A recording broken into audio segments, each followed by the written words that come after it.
Alright, 6.5 day 2 homework help. We will take a look at evaluating a complex number in standard form or trigonometric form taken to a power, and we'll use what we call De Moivre's theorem.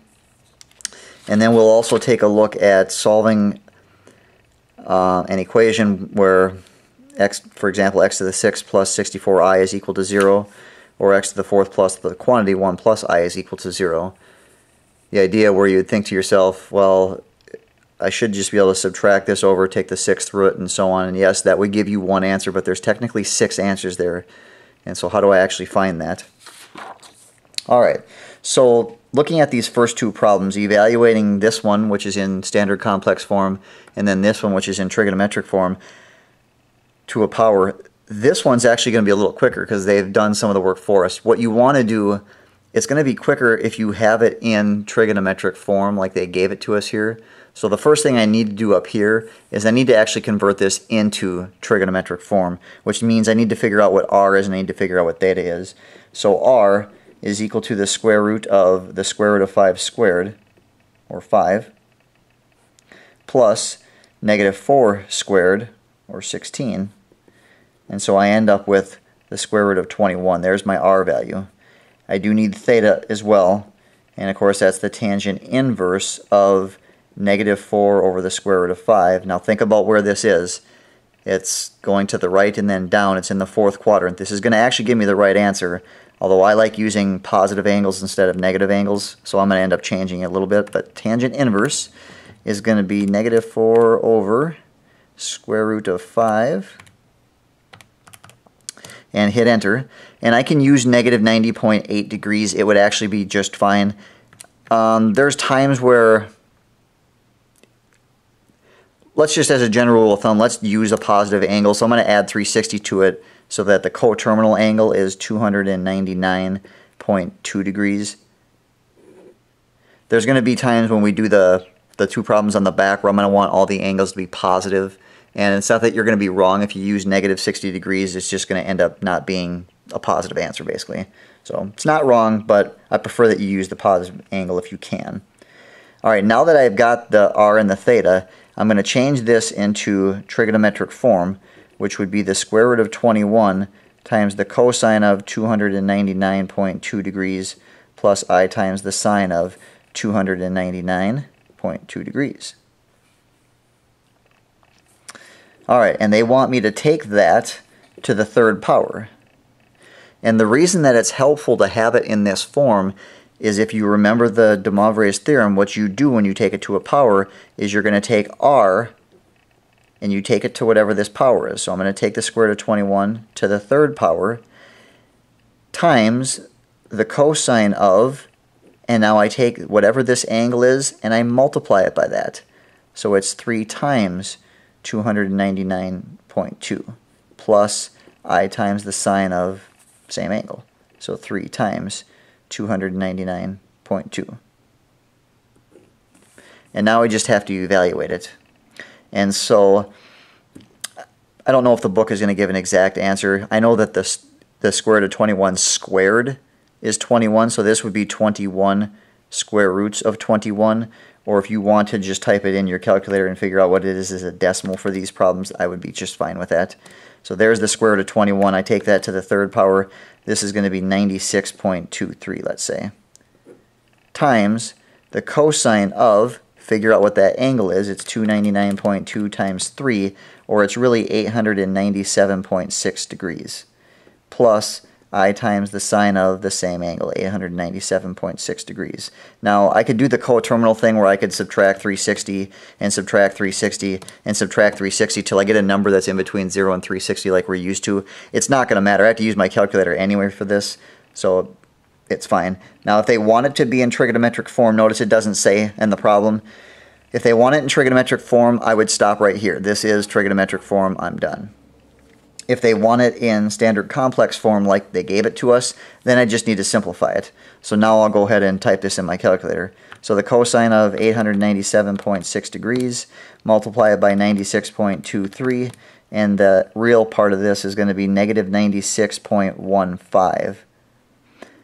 I'm not going to put the plus yet because I'm not sure what that's going to give me. But the sine of 897.6 is a really small decimal times 96.23, so it's plus 4.03i. There it is in standard complex form. Like I said, on the test I'm going to say I either want it in trigonometric form or standard complex form. You just have to pay attention as to which one I'm looking for. Alright, so number 2, like I said, they've actually done us a favor. Instead of us having to take this and convert it into this, they've already given it to us in that form. So all I have to do is take the r value to the 8th power, and then I'm going to multiply my angle times 8. So it's 8 times 10, or you could just say 80. So 2 to the 8th power is 256 times the cosine of 80 degrees plus I times the sine of 80 degrees. Again, look to see what they're looking for. If they want it in trig form, there it is. If they want it in standard complex form, I'll go ahead and simplify it. There's the cosine of 80 times 256. Your real part would be 44.45 plus I times the sine of 80 degrees. There's sine of 80 degrees times 256, and it's a positive 252.11i. And again, there it is in standard complex form. So just pay attention to what they're looking for. On the homework, I guess I would suggest that you do both. It's not going to take you that much longer to quick throw that in there. Alright. For the last 2 problems, we are trying to find the 6th root.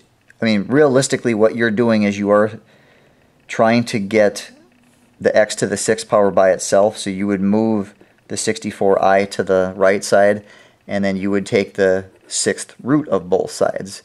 That's the idea. Well, this is a complex number. It is 0 minus 64i. And I want to find the 6th root of that. And so here's the deal. This is in standard complex form, kind of like this was. And what did we do? We switched it to trig form, and then we used the rules there because it was easier. Well, that's what I want to do here. So I need to figure out what is r and what is theta. So I'm going to do that. R is going to be the square root of 0 squared plus negative 64 squared. I always say it's easy. If one of these numbers is 0, the one that's not 0, that is the length. And that's eventually going to give me 64. So there's r. Theta, unfortunately, I'm going to go type this in my calculator, and it's not going to have any idea what I'm saying. So if I type in negative 64 divided by 0, because it's a number divided by 0, it's undefined. The calculator has no idea what's going on. So think about this. Where are you? It's not necessarily on the unit circle, but think if you were on the unit circle. 0, that means I'm not moving right or left. Negative 64i, I'm moving straight down. What's that angle? It's 3 pi over 2. Or it's 270 degrees. So there's my angle. Unfortunately, the calculator wouldn't help me with that one. But if the calculator won't help you, that means it should be either 270 or at 90 degrees. Alright. Now that I've got those 2 things, I'm going to rewrite this. Now you can do it using radians or degrees. Let's do radians. The homework is always going to look for radians. If you use degrees, it's fine. If you do it on the homework, I'm okay with it. If you do it on the test, I'm okay with it. Know that the radians is probably the better thing to get used to because that is what you'll use more next year. And it tends to be what most books will use. Alright, now if you remember in the homework we had that k equals 0, k equals 1, k equals 2, k equals 3, all that stuff. I would have to do that 6 times. You might remember, hopefully you remember, there was a quicker, easier way to do that.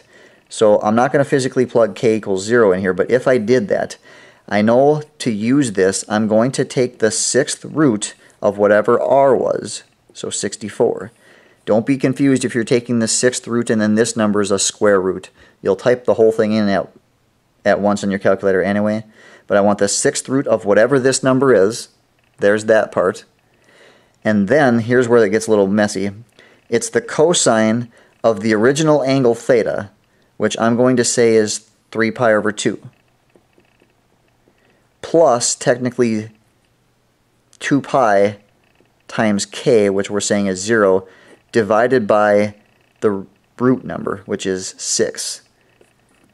So realistically for that, and then it's plus I times, and I usually just do this sine of the same thing just to save myself from writing it over and over again. I know that's going to be 0, so I can disregard that. So my very first answer, if I find the 6th root of 64, you can do that one of two ways. You can either say it's 64 to the 1/6 power, make sure you have parentheses around that, or if you hit math, you're going to have to hit 6 first. I want the 6th root, hit math, go down to number 5 there. You see it's the x root, and then it gives you the radical symbol. Now it's going to find the 6th root of, and then you just type in whatever number, so 64, and there it is, it's 2. So my very first answer is going to be 2 times the cosine of, now let's simplify this fraction. It's 3 pi over 2 over 6, so 6 is really in the denominator. It's 3 pi over 12. Well, I can simplify that to pi over 4 plus I times the sine of same angle.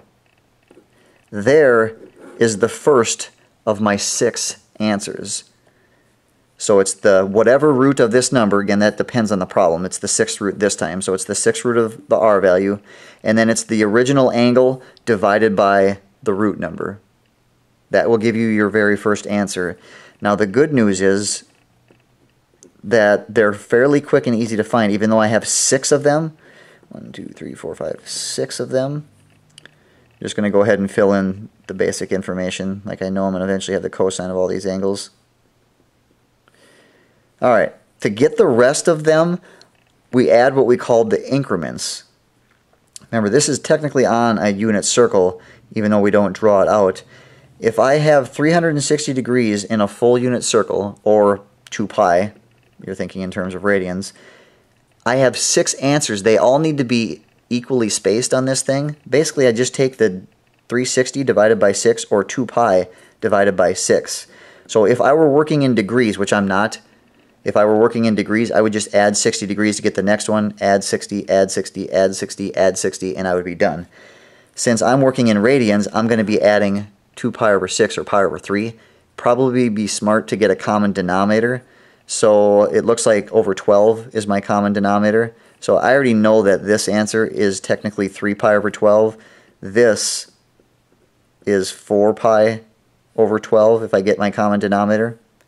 And so I'm just going to add 4 pi over 12 each time. Remember, this is actually 3 pi over 12. So this would now be 7 pi over 12.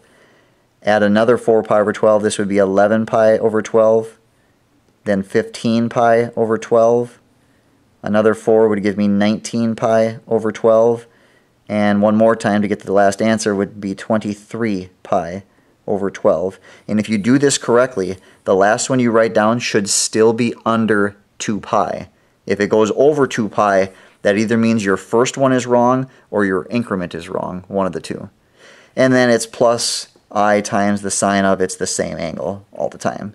So there would be your 6 answers. If you can find the first one and you can figure out what the increments are, it's actually very, very quick. Now, like I said, if you prefer to do that with degrees, it's fine. If you did that, you would say it was 2 times the cosine of 270 divided by 6. Which if you take 270 divided by 6 would give you 45, and then the increment we added was 60. So it would be 2 cosine of adding 60, that would be 105, adding 60, that would be 165, then 225, then 285, and then finally 345. And you notice that that's under 360. So I don't care either way. You can give me the radians or you can give me the degrees, especially when it comes time to test. It doesn't matter each way. I'll figure both. So whichever way is easiest for you. Alright, so make sure the first thing you do is get the x to the 6th or whatever by itself, change this into trig form, and then run through this process. So we'll do one more just so you can kind of get the idea down again if that still didn't make sense. Alright, so same idea. Solve for x if, there's my equation. I want the x to the 4th by itself, so it's x to the 4th is equal to, I'm subtracting that quantity, so it's negative 1 minus I. And then I would take the 4th root of both sides. So I am trying to find the 4th root of negative 1 minus I. This is in standard complex form. I want it to be in trigonometric form. So again, I have to figure out what r is, and again, I have to figure out what theta is. And realistically, I should be able to do this one without a calculator, but we'll do it with the calculator to help you out if you need to. So r is a squared plus b squared, so negative 1 squared plus negative 1 squared is going to give me 1 plus 1, or 2. It gives me square root of 2. And now to find theta, it's going to be the tangent inverse of negative 1 divided by negative 1, or 1. Well, I know the tangent inverse of 1, or should know, that that's pi over 4, or 45 degrees. Think about where that is. Negative 1, it's in the third quadrant, so it's not actually pi over 4, it's actually 5 pi over 4, or 225 degrees. So I've got my r, and I've got my theta. And now I can go to start getting my answers. I know I have 4 of them total. So the very first one, it's the square root of 2, that's my r number. I need to take the 4th root of that. And then it's times the cosine of, my original angle is 5 pi over 4, or 225 degrees, and I'm dividing that by 4, because I'm trying to find 4 roots, plus I times the sine of, same thing. Alright, so to figure this one out, think about changing that to a fraction. The square root of 2 is technically that, right? Anything to the 1/2 power, saying the square root. The 4th root would be something like that. So if you look in the back, remember when you have an exponent on an exponent, you would multiply those together. That would actually be 1/8. When you look in the back, the exact answer the book is going to give is the 8th root of 2. If you don't give me that and you give me the decimal approximation, that is okay.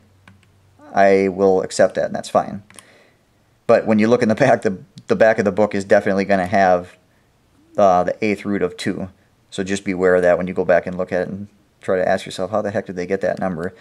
But that number is 1.09 if you want to change it to a decimal.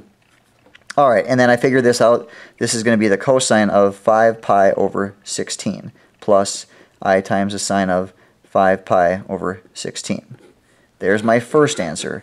Remember, I need 4 of them. This number thankfully doesn't change. It's the same each time. So either put the 1.09 or go ahead and write down the 8th root of 2. I know I have the cosine of some angle. I just got to figure out what is it that I add each time. Well, I take 360, or since we're thinking in radians, we'll take 2 pi, and I divide it by the root number, which was 4, meaning I'm going to add pi over 4. Now I need a common denominator, so I'm actually going to think of this as over 16, so I'm going to think of this as 8 over 16. Alright, so there's the first one. If I add 8 to the numerator, I'm going to get 13 pi over 16.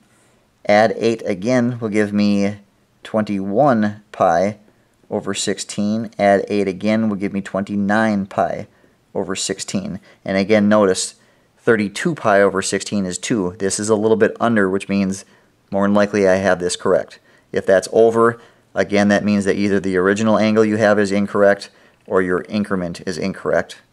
And then all you have to do is spend the time to finish out writing it, which I'm not going to do for all these. You would just say sine of 13 pi over 16, 21 pi over 16, 29 pi over 16, and you would have your 4 answers. So if you remember when we did it in the notes, we did it the really long way for the first problem, and then we did it the short way. So if you're still having trouble, try to look back at the notes, maybe run through these problems again. Otherwise, you're always welcome to come in and ask for help. That is your homework help for 6.5 day 2.